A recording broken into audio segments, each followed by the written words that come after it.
If you told me a helicopter would ever land in my front yard, I would have laughed in your face, you know what I mean? But that's exactly how my Thursday started. The air just shredded by the blades, dishes still wet in my hands, and every single person in my neighborhood peeking out their windows, mouths hanging open. I guess you never really know when life's about to cash in on all the secrets you've been keeping.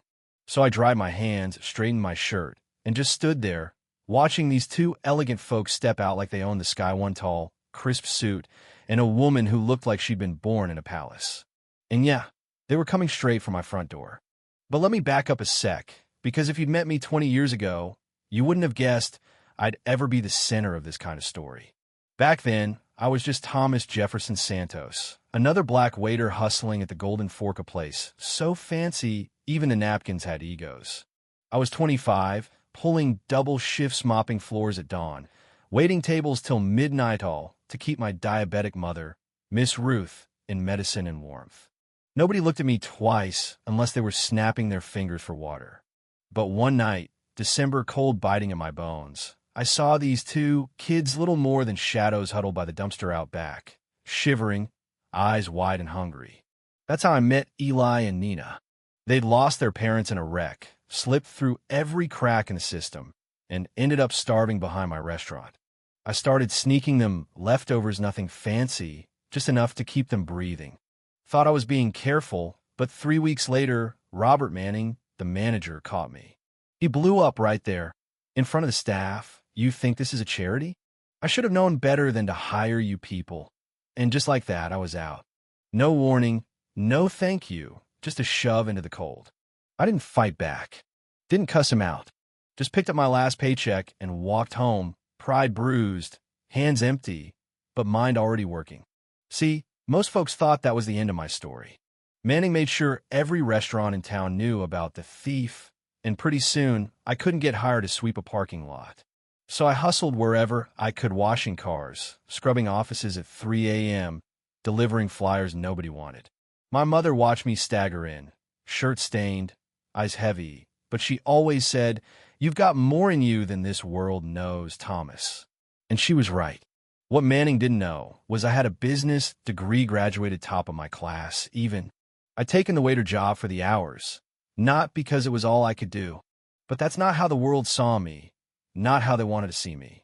But the thing that got me is that Eli and Nina kept waiting for me in that alley.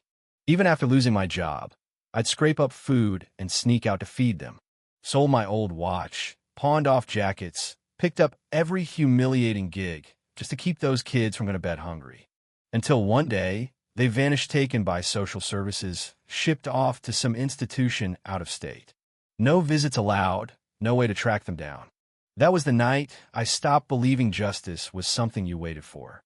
I realized if you want justice, you build it yourself. So I started building. All those months bussing tables and cleaning up after drunks, I'd really listen to what the bosses whispered when they thought nobody could hear. Names, dates, sketchy deals, tax scams, racist jokes that'd make your skin crawl. I wrote it all down, every ugly little detail. I turned that pain into plans, late at night in the tiny apartment I shared with my mom. She was the only one who knew what I was up to, and when she passed God, I still hear her voice telling me not to let anger eat me alive. I promised her I'll make something out of it. Not revenge, not really, just balance. That's when Dr.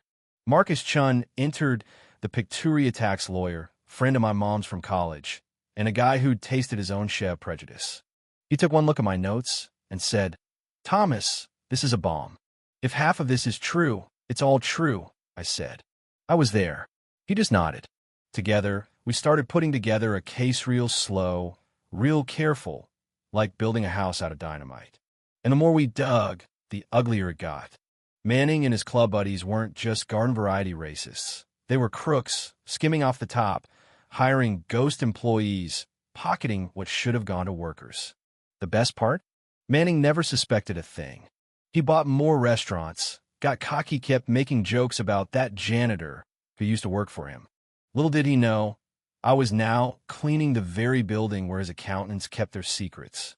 I snapped photos, copied spreadsheets, recorded conversations, months of evidence, all organized by DR. Chun like a military operation. The plan was simple. Bring the whole rotten empire down, piece by piece. The first crack came with the IRS. Audit landed on Manning's desk, and suddenly all those secret accounts, those ghost paycheck stuff he thought nobody knew about started coming back to haunt him. Next came the press. Somebody leaked the story, complete with audio of Manning saying, "Negroes have to know their place." Suddenly, investors were running for the hills, the health department was sniffing around, and the whole city was whispering about the fall of the Food King. Lawsuits started flying. Workers came forward. Manning's face was everywhere: TV, newspapers, the whole 9 yards. And then the call. I still remember his voice when he finally figured it out. "Who is this?" "Tomas Santos." "Remember me?" Dead silence on the line. How did I get all this?" he stammered. "I was just a janitor, right?" I laugh at Can't help it. You'd be amazed what you can hear when people think you're invisible.